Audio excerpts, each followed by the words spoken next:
I hear a lot of complaints that God is so capricious and mean-spirited and just wants to smite and punish people all the time, and God's never fair. Well, hold on a second. Not so fast. Let's talk about this.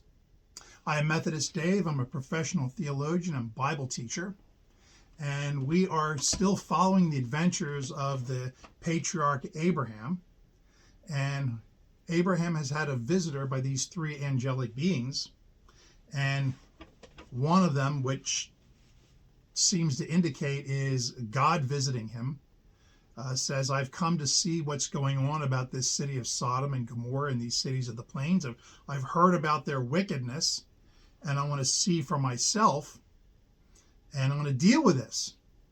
So the two angels go off to Sodom, and we'll talk about that in our next video. But Abraham is having a conversation with God here. And God says, I'm not going to hide from my friend Abraham what I'm doing. I've come to see about the terrible wickedness that's been reported about these cities, and I'm going to destroy it. I'm going to destroy these cities.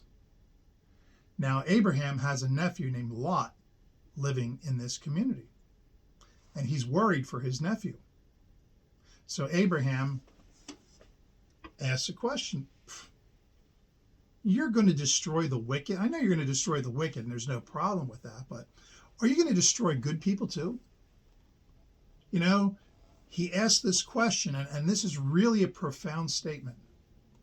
Shall not the judge of all the world do what's right? It says, if you're the judge, aren't you going to do what's right here? So God begins a bargaining process with Abraham. Abraham says, what if there's 50 righteous people in the city of Sodom? Will you spare the city for 50 righteous people? Yeah, I'll spare it for 50 righteous people. If there's 50 people in that city that are good, I'll spare it. Now, Abraham probably knows what the city of Sodom is like. What about 45? What if you find 45? Yeah, I'll spare the city for 45, and we begin this process. What about if you only find 40 or 35? It's kind of like a reverse auction, 45, 40, 40, 45, 35, 35, 30, 25, 25, 20. We get down to 10. What if there's only 10 righteous people in this city of Sodom? And God says, if there are 10 righteous people in the city of Sodom, I will spare the city for the sake of those 10. And Abraham's thinking, because I'm sure Lot's had an impact on his community, and he's raised godly kids, and so there's got to be at least 10 good people in this city of Sodom. Sad fact of the matter is, it turns out there was only one. And when we get into our story in the next video, what actually happens when the angels come to the city of Sodom, they say something very interesting. We can't bring judgment on this city until you leave. Which means if Lot had refused to leave, then God would have spared the city for the sake of one.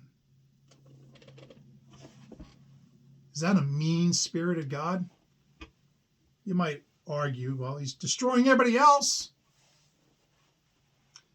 There was great wickedness in the city of Sodom. Not just that one sin that's named after the city, but Sodom was a place of abuse, of neglect of the poor, of just mean-spirited. I mean, it was just a really bad place. It's like Camden. You don't know much about New Jersey, but there's one place you don't want to be after dark in New Jersey, and that's the city of Camden. Not a nice place, one of the worst cities in the country. And I'm sure in your state or where you're from, you've got a place where you know you don't want to be there after dark. And that's the city of Sodom and Gomorrah, these plains, that whatever it is that they're doing in their communities, they are bad, bad people. God's going to bring judgment on them. But the judgment is being delayed because of the presence of a good person in that city. And we're going to highlight what Lot was doing in the city of Sodom in our next video. I hope you join me for that. But Abraham says to God, let's make a deal. God says, okay, we'll do a deal. But there weren't 10 righteous people.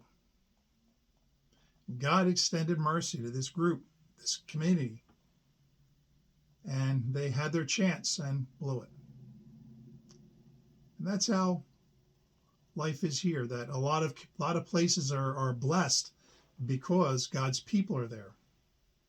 And other communities, they enjoy the blessings of civilization